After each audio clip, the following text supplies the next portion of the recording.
जैसे कि पिछली एपिसोड में हमने देखा कि बंटी तो अपनी सह को है दुश्मन मानता था, मगर असल में उसका सया बुरा नहीं था। वो मिरर ऑफ ट्रूथ में जाता है और अपनी पुरानी लम्हत को देखता है। बंटी अपनी डांट को मान लेता है और मिरर ऑफ ट्रूथ टूट जाता है और बंटी को नए सफेद रिंग मिलती है। अब देखती आगे क्या होता है। सूरज की पहली किरण खिड़की के पर से अंदर आई। बंटी आंखें खोल कर उठा। हर चीज शांत थी। रिंग अब भी उसके हाथ में थी, लेकिन अब वो चमक रही थी। तो अब सब खत्म हो गया।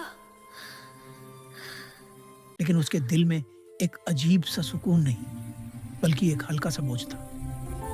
उसने महसूस किया दुनिया शांत है, लेकिन हवा में कुछ अलग सा है, जैसे कोई नई आंधी आने वाली हो। पंखा रुक गया, घर में से आवाज गायब हो गई और तभी एक पुरानी आवाज गुंजी। बंटी ने खिड़की से बाहर देखा। आसमान पे कली हवाओं के गोल घूम रहे थे। बंटी, तुझे लगा ये सफर यहाँ खत्म हो गया। डैडी क्या कुफी? अब क्या बचा है?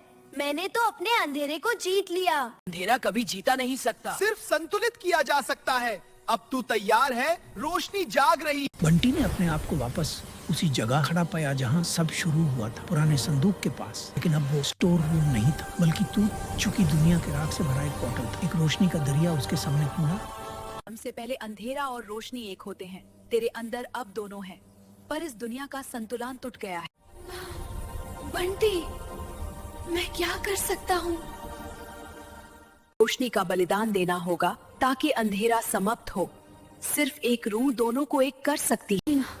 अगर मेरी रोशनी किसी और के लिए उम्मीद बन सकती है, तो मैं तैयार हूँ। उसने दादाजी की मुस्कुराहट याद की।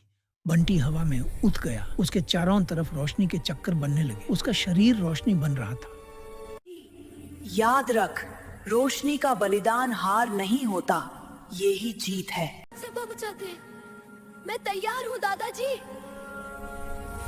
रोशनी उसके हाथ से निकालकर आसमान में फैल गई। हर कोने में चमक फैल गई। मैं अब अंधेरा नहीं, मैं रोशनी हूँ। पानी साफ हुआ, पेड़ हिलने लगे। वो क्रीचर्स जो अंधेरे में खोए थे अब रोशन दिखने लगे।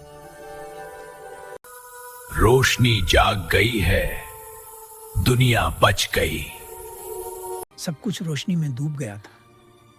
बंटी ने अपनी आंखें बंद की और अपने सामने अपना एक नया रूप देखा।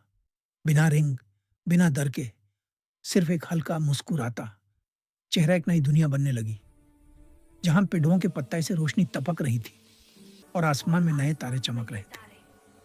उसके सामने उसके दादाजी खड़े थे, मुस्कुरा रहे थे। बंटी उनके पास गया। तेरा सफर यहीं खत्म नहीं हुआ बंटी। जब तक दुनिया में अंधेरा है, तेरी रोशनी जिंदा रहेगी। हाथ बढ़ाया और सब कुछ एक सफेद रोशनी में घुल गया।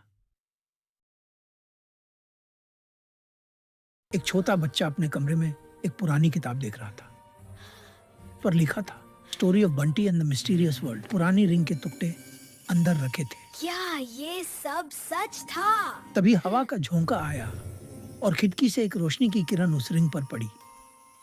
डोर से एक हल्की सी आवाज गूंजी। हर रोशनी कभी ना कभी अंधेरे से पैदा होती है।